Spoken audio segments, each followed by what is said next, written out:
Proses perhitungan suara masih dilakukan, namun perolehan suara pasangan calon di 7 kabupaten saat ini bisa dilihat dan diprediksi pemenangnya melalui perhitungan cepat atau quick count, meski masih harus menunggu pengumuman resmi dari KPU.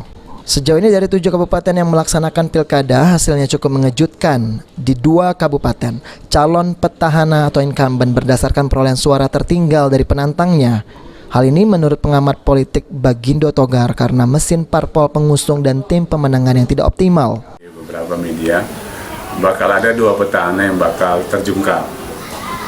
Itu asumsi saya karena melihat dari beragam info yang saya terima, kurang solid dan kurang militannya para tim pendukung partai politik terhadap paslon.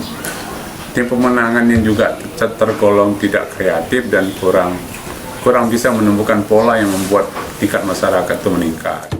Pelaksanaan pilkada di tengah masa pandemi COVID-19 berpengaruh terhadap tingkat partisipasi pemilih di Sumatera Selatan. Kekhawatiran masyarakat akan timbulnya klaster baru membuat tingkat partisipasi tidak sesuai target.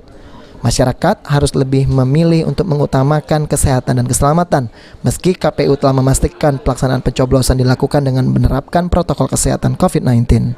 Aprianto, PAL TV.